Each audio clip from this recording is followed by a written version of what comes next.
Have you ever wondered how they decide where to build railroad bridges? And, well, railroads in general. I'm Darren, and this is the Industrial Revolution. I'm here in Viaduct Park in Bedford, Ohio, and we actually have an evolution of bridges here. Let's take a look. The first bridge built here was a wooden bridge in 1852. I couldn't find a picture of that exact bridge, but this one is from around the same time. The actual 1852 bridge that was here would have actually been taller than this one. The valley just upriver of here, just on the other side of what was, at the time, the village of Bedford, Ohio, would have been easier to bridge, but the railroad could get the land here, and the route worked for them, so even if it was harder, this is where they built. Well, wooden bridges and flood-prone valleys don't really go well together, so in 1864, the original wooden bridge was replaced by a much more solid, much more durable stone viaduct. This beautiful 225-foot long, 125-foot high bridge was built in 1864, just 12 years after the wood bridge it replaced.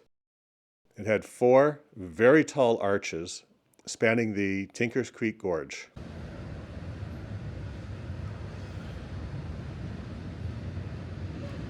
Walking across the top of the 1864 viaduct, you get about halfway before you run into the modern, very heavily traveled rail line. More on this later.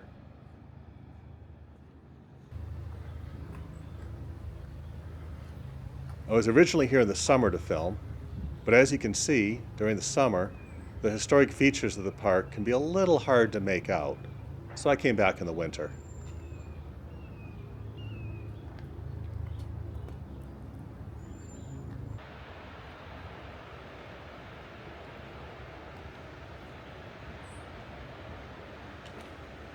With the undergrowth gone, you can get a much better view of what's left of this structure.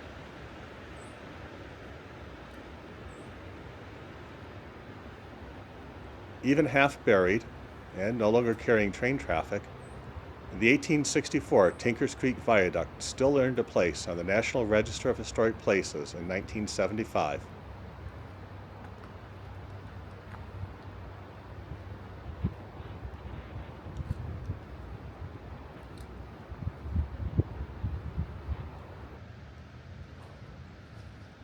As trains got heavier and traffic grew, the viaduct just wasn't up to the task.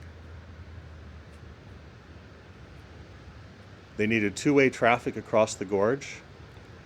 They needed to straighten out some of the kinks in the track to allow faster travel. And they needed better rail beds to support the heavier trains. Unfortunately, that meant that by the turn of the century, the Tinker's Creek Viaduct was replaced.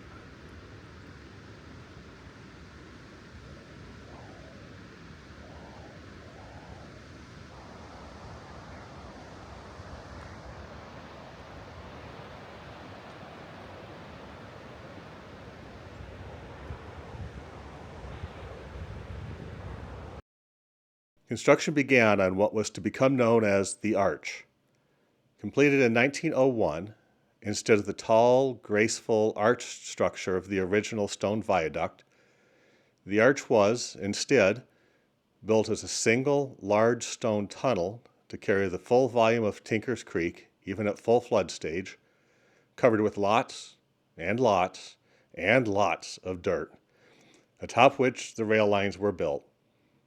These are the same rail lines still in use today. Unfortunately, the construction of this new rail crossing buried much of the original viaduct, and only the upper parts of about 2.5 arches remains visible today.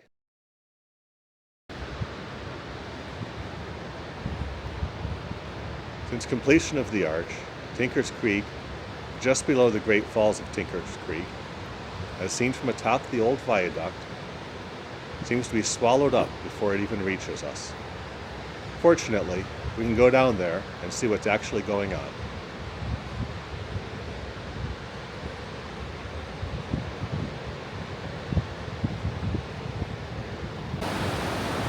So normally there'd be some trail here behind me, and I could actually get quite a bit closer to the viaduct entrance. But as you can see, the water's a little bit high today. Anyway, we see here, as I mentioned, we had the wooden bridge just upriver. We had the original viaduct, you can see from the two arches up high, and the much lower one, the current one, down below here. Much wider and much newer.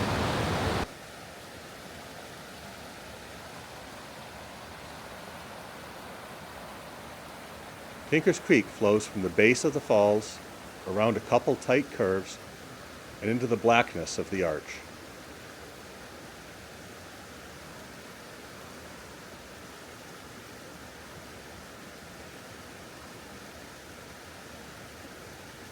The arch itself is 512 feet long, 41 feet wide, and 32 feet tall. It's built of stone and, well, somewhat oddly, due to the curve of the river valley here, it turns a 20-degree bend about halfway through it. Even with really low water, the arch is still dangerous to try to walk through, resulting in many injuries and even some deaths, which is why it's illegal today.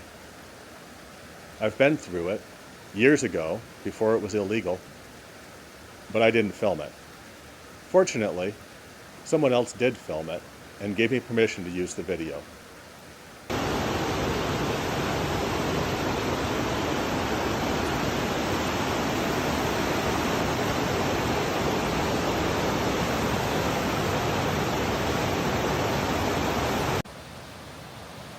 Well, I do prefer the lush greenery of the summer view from here.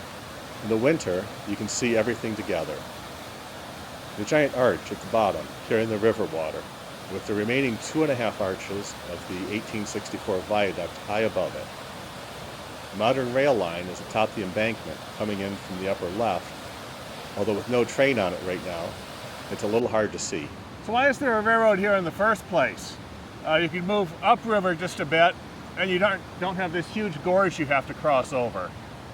And, well, the answer to that is kind of because there were a lot of railroads around here.